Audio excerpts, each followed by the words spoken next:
Welcome, everyone, to the One More Game podcast. I'm your host, Jeremy Culver, a.k.a. Darce, and thank you all for sticking around to be here for the recording of the One More Game podcast. If you are listening to this after the fact, we just finished watching the gameplay reveal of Marathon, the upcoming extraction shooter from Bungie, the developers of Destiny, as well as the original creators of Halo. And, of course, it's their first game in quite a while. Obviously, with Destiny being the, mammoth beast that it is, and all the dedication and DLCs and expansions and all that jazz, Bungie hasn't made a new game. So this is the first time in a long time we're getting a new game. And it's one that we have known about for a little while. So for the record, for the recap, is this game was in development and announced prior to Sony or PlayStation acquiring Bungie a few years ago now. I think they acquired them in 2020, maybe 2021. That was in development for a time being from there, and pretty much since then, it's been a little bit of radio silence. I want to say it was about a year ago, 2 years ago, we did get another look at it, getting a trailer to kind of show it off, but we didn't get much beyond that. And today, we, on April 12th, we finally got an extended look at the gameplay, deep dive from the devs about the game, what they're trying to achieve with this. Of course, the direction of the game. We did get a release date. Don't have a pricing on it just yet. But of course, they didn't announce that it was free to play, so I would assume we're getting some sort of a price on that. But was an hour-long video, ended with a really cool animated video that I would totally recommend people go check out. It was trippy and weird, but at the same time, really cool. Really enjoyed what I saw from that. So I don't know. I would definitely venture to go talk about that. But this episode of the podcast, we're going to talk a little bit. We're going to basically talk all about that. That's this whole podcast episode, is a deep dive into it, my thoughts on it, and of course, we'll see how long this podcast goes. It might be a shorter episode today because of that. But yeah. With that being said, everybody, thank you so much for tuning in here to the One More Game podcast. This is a podcast that is centered around making sure you're informed about all the video game news happening around the world. Whether it is PlayStation, Xbox, Nintendo, or PC, if there's news that you need to know about, we'll make sure that you know about it. When you're listening to this on your podcast service, make sure you hit subscribe or follow, depending on what your service offers. And if your service allows reviews, please leave a 5-star review and tell everyone why you love the One More Game podcast, because we enjoy bringing this to you each and every time we do so. It used to be every week. We're getting back into it, and we have reached the last week and this week, so we'll see how much that continues to go forward. But of course, thank you so much for being here. With that being said, if this is your first time to the podcast, welcome to the podcast. I hope you enjoy your listen, and I hope you enjoy your stay. But if you are returning, you already know what it is. We start off every single podcast talking about what we've been playing lately. And so I'll tell you what I've been playing lately. I've been playing a couple of different games. I'm going to focus mostly on one. But of course, here on the stream, if you haven't been checking it out, we've been playing some Elden Ring, getting further in that. I think I'm up to 50-something deaths at this point, 53, 54 deaths. We're trudging along. But I've been playing mostly Neva, an indie game from the makers of the game Grease, that came out in October of last year. I've been playing it over my lunch breaks. It's a shorter game. I think the runtime, people say, for first run through is about 4 hours long. And I'm getting close to the end. I've been playing it every time at my lunch breaks for the past couple of days. And man, Neva is a beautiful game. It is so visually beautiful and interesting, and the music, basically complements it so well. It is no dialogue, basically no conversation at all. It is just the game, the vibes, the scenery, and a little bit of voice acting. Pretty much it is just kind of like reactions and sound effects to what is going on in the game. The only thing you hear is the main character say Neva, which is this like dog pup. I shouldn't say dog because I think it's a wolf actually, but like this dog pup that's following along with you for this journey, and that the way that it delivers it, saying its name changes depending on the circumstances and the heightened tension or the sadness and sorrow that the game is currently unfolding. You say it based off of like clicking a button, and that button is to try to call Neva like to you or comfort Neva. You can pet Neva. You can use certain moves with it, and there is attack actions. It's a pretty basic attack. It's just one button. You press it 3 times. That's your combo. But you can, of course, jump and attack with it. You can do some down attacks. It's very basic attacking. Platforming, in a sense, is fairly straightforward. But the game is just so well done. So it's so touching. And I'm getting closer to the end. As it unfolds, it gets a little bit more complex. The platforming gets a little bit harder. It takes a little bit more thoughts into it. But the story it is telling, the visuals are just so beautiful. And I highly recommend it for anyone. If you have a chance to play Neva, it's out on I think it's on every platform. I can't speak for certain that it's on Xbox, but I know it's on Switch because that's where I'm playing it right now. It is on Steam, and I'm like 90% sure it is on PlayStation and Xbox, but I'm not 100% sure on that. So we'd have to double check that, but totally recommend picking up Neva. Fantastic, beautiful game. And especially if you have like an OLED screen, I think that the visuals, the colors just pop. If you want to even just see visuals, you can go look it up. But also, I've been posting pretty much every day after my session. I've been posting on the Press Start socials screenshots and pictures of my playthrough from the game, and they're all breathtaking. They're all captivating, and I know that Greece is supposed to be a similar way. Greece is more just strictly platforming from what I understand. I have not played Greece. Neva incorporated the action attacks a little bit, but recommend that play, and I definitely think I'm going to check out Greece now because of playing Neva. I was already excited for it. I picked it up back in October, just hadn't played it. Finally got around to it recently, and again, fantastic game. Totally recommend you guys should check it out.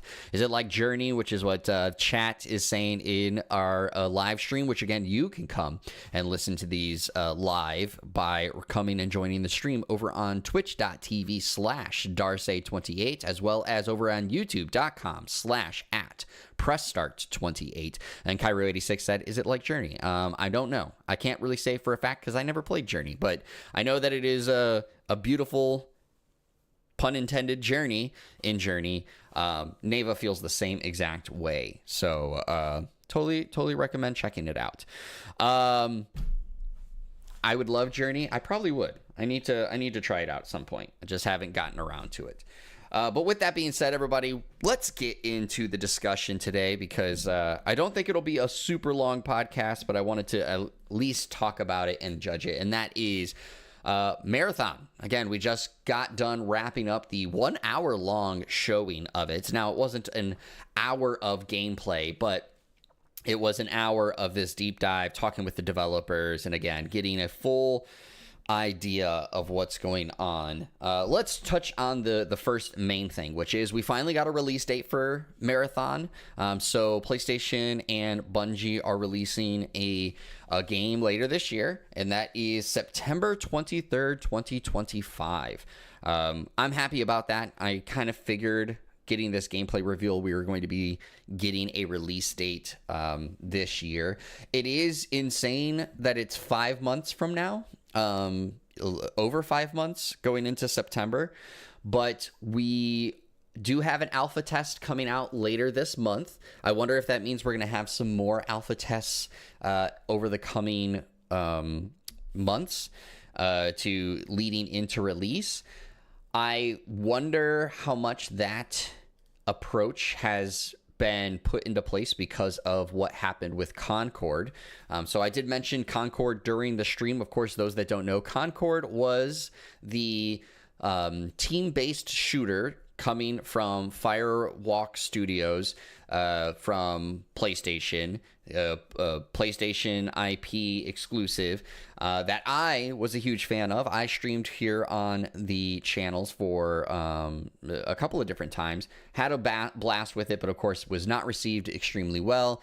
A lot of people just kind of made their decision on it, didn't want to go buy it. Also, it didn't help that the game was $40, so it wasn't like an easy, well, it's only $20, I'll throw my money at it and just see if it's a good time or not. Just people kind of rid it off, and then after I think it was only like 3 weeks, they shut the game down. So that one with Concord, there was only one beta. It was right before release, and people got to play it a little bit. If you didn't play in the beta, then sorry, you didn't get a chance. And then boom, release the game. And some people across the industry, across online, said that was mishandled because people or felt that Sony was kind of like, hey, guess what?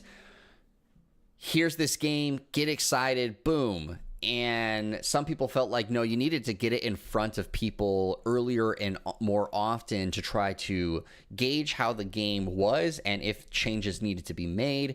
And they felt like that kind of was the death sentence for Concord. Now, Marathon seems to, of course, at this moment be changing differently, that we are getting an alpha test here in April, so still like 5 months away from the release of the game, so players are going to get a chance for it. There also was that shown during the showcase, they had a content creator play test where they had 40 content creators come together and play the game. Obviously, we got to see what some of those creators' games were like, but also their thoughts.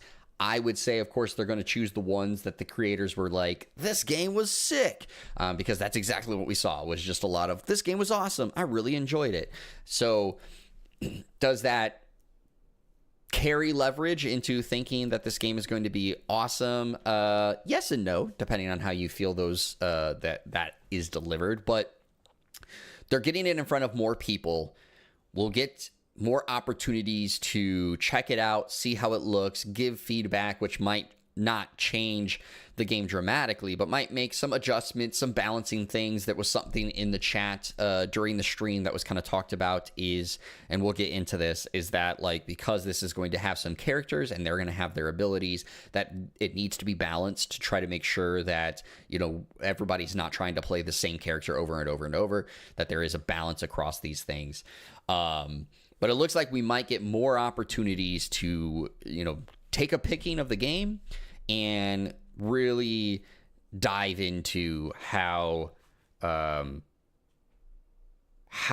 player feedback will be featured and impacted in the development of this game. Again, didn't get a price point for the game. There was no mention of it being free to play, so I would assume, of course, that means that it is not free to play. But there was no mention on price, so we'll see how that goes. They did talk about, they didn't touch on calling it season passes, but they talked about seasonal content, which is something that Destiny does right now. Now, Destiny started off as a paid game, transitioned into a free-to-play game. They do have expansions that you have to buy and acquire to really get the full breadth of what Destiny is, but there are seasonal content that you can buy. I want to say they retail for about $10. That's typically the price of seasonal content. So I would assume Marathon is going to go in that same route with seasonal content. They talked about community events. They talked about different, basically like collaborations that will be going on, not collaborations outside of the game, but collaborations within the community, like trying to tackle certain objectives or certain achievements, I guess is the word that I'm going to look for. They talked about that a little bit, but no pricing. So we'll see how that gets impacted. I assume if they're going to go a price, it's got to be $30 to $40. Probably more on the $40 mark. but hopefully closer to the $30 mark. A lot of these extraction shooters that are out right now, so like Hunt Showdown, obviously the big one, Escape from Tarkov, they are ones that you have to pay to get into, and I feel like they all kind of hover around that $30 mark.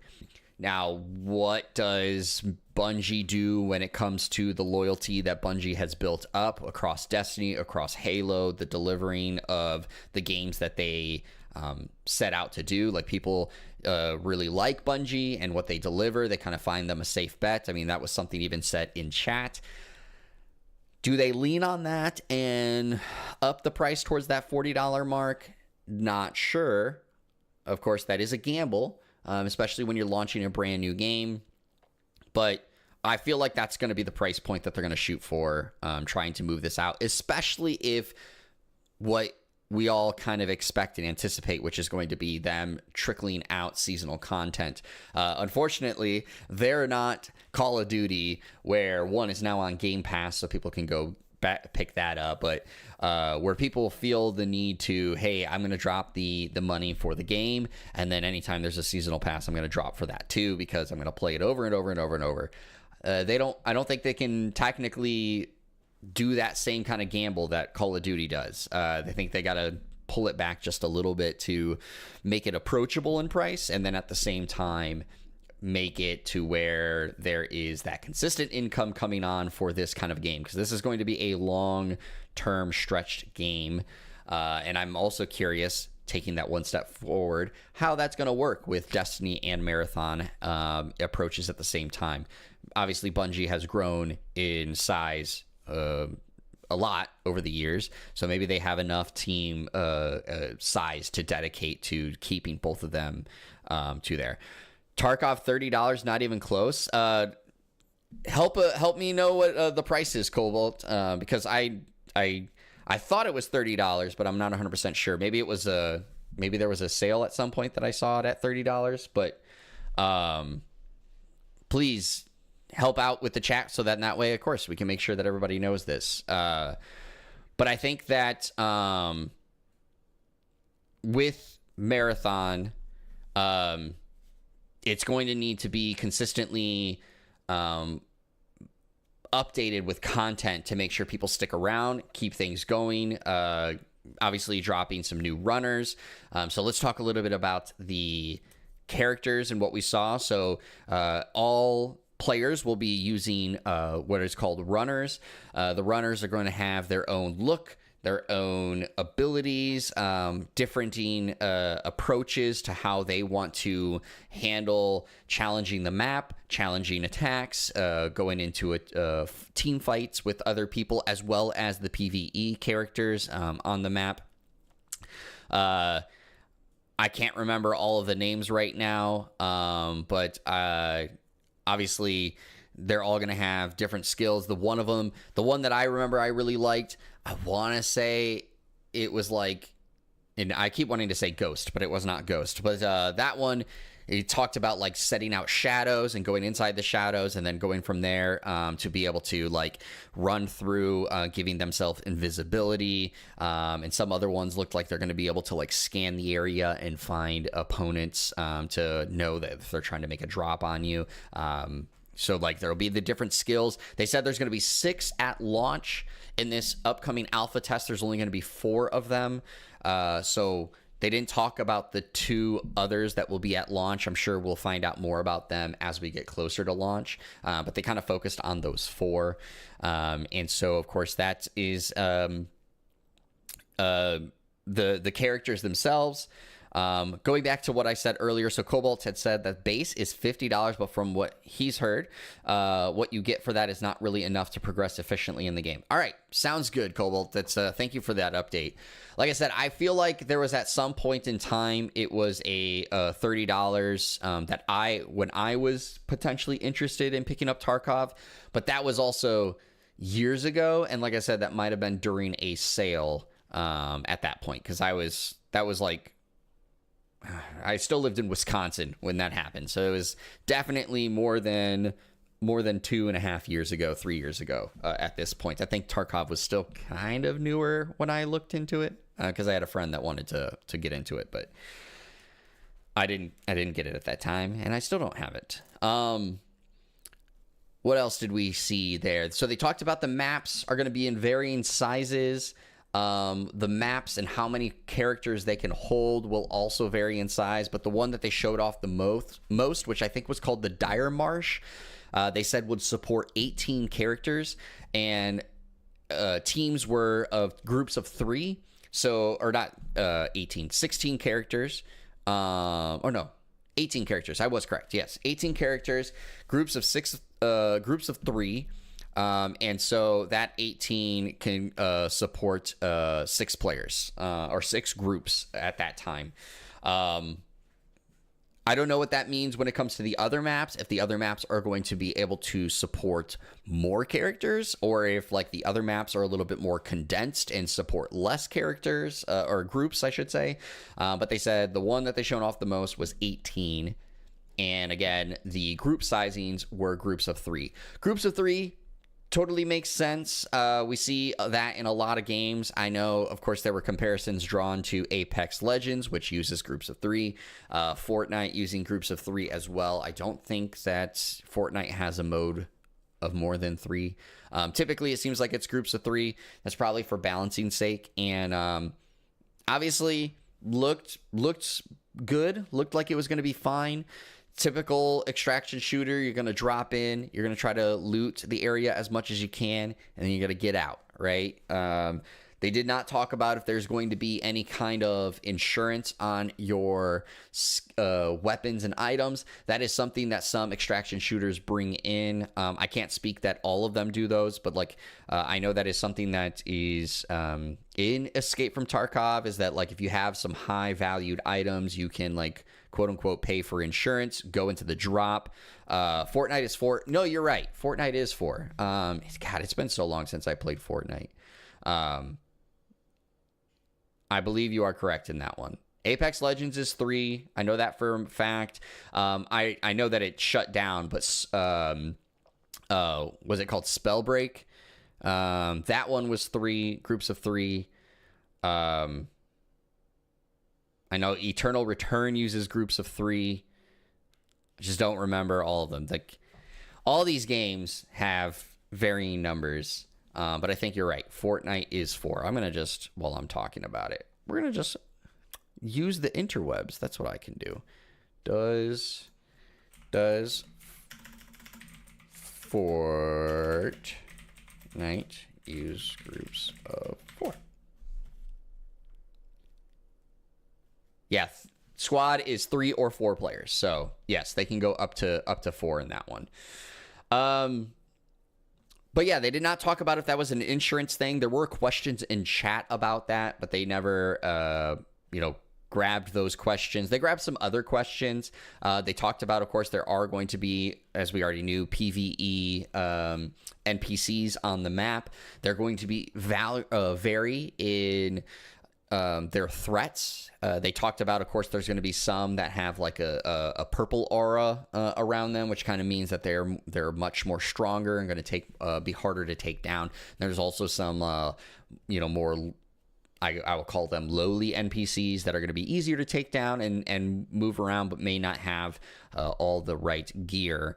But one question they talked about, which I'm curious if this is actually going to work out, is that extraction shooters are typically seen as a hardcore game, that they are very hard to get into. They require a lot of skill. They require a lot of time.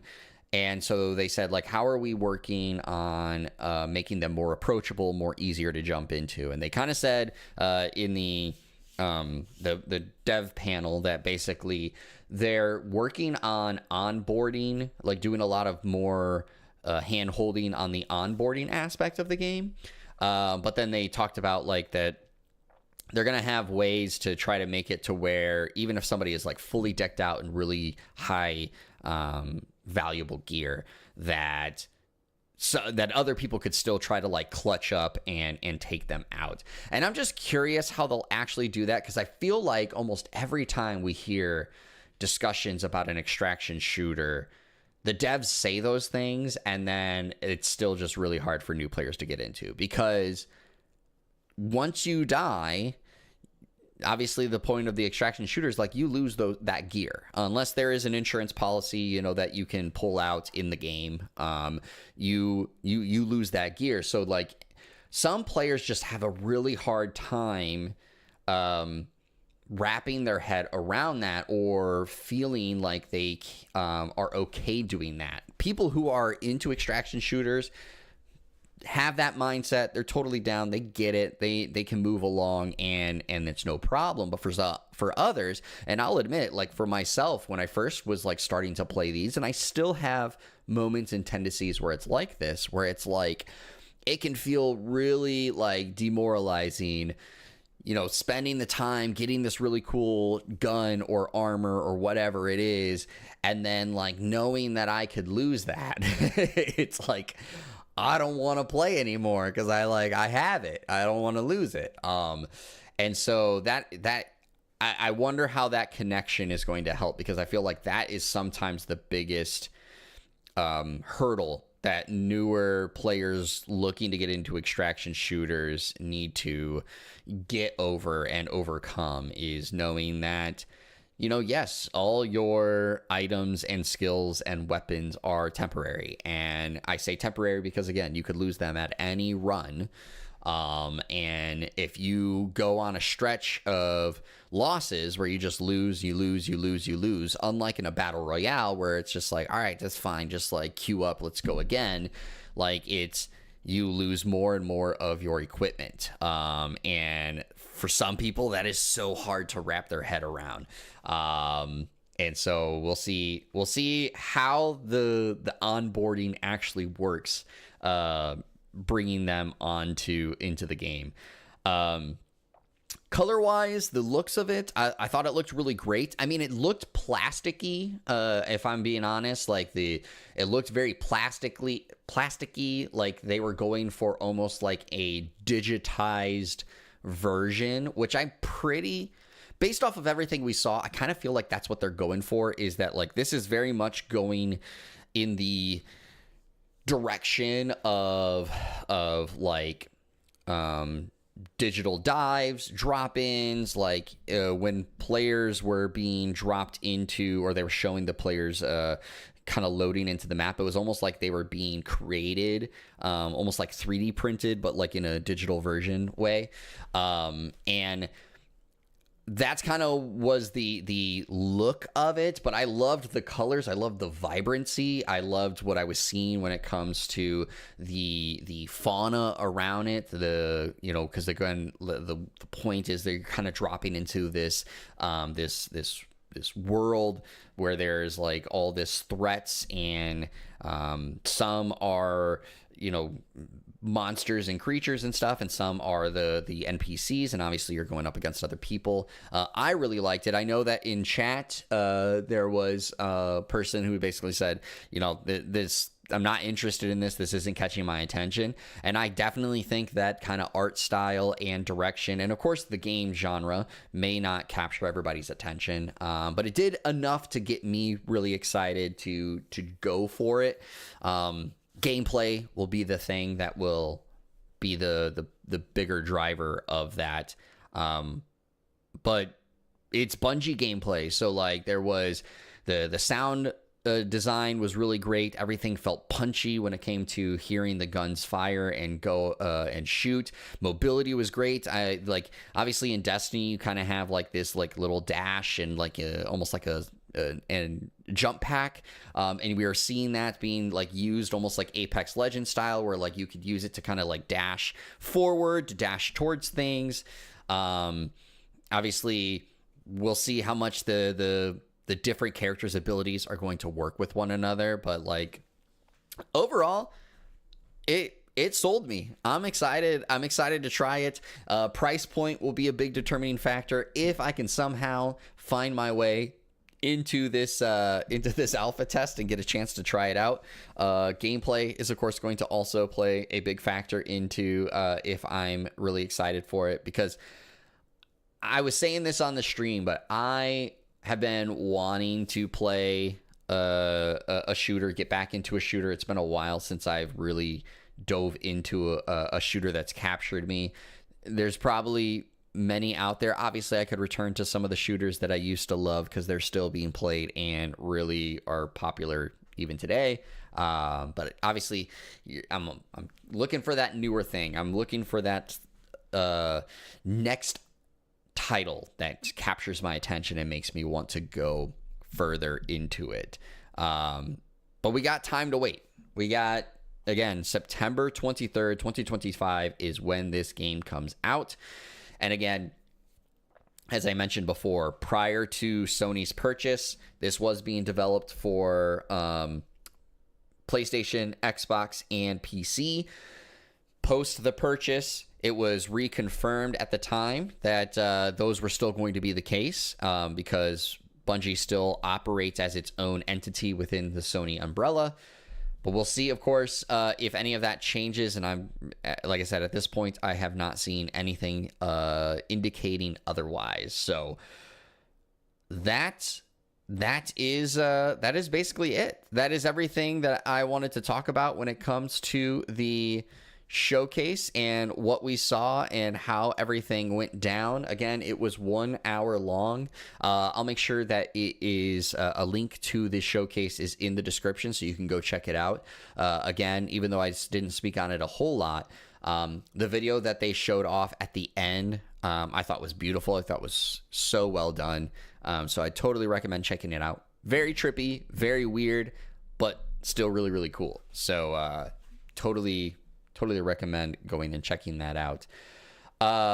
With that being said, of course, again, if you guys have any thoughts on the game and what you would like to see with it, or your excitement level for it, be sure to drop those in the comments because, of course, then that starts out some good discussions.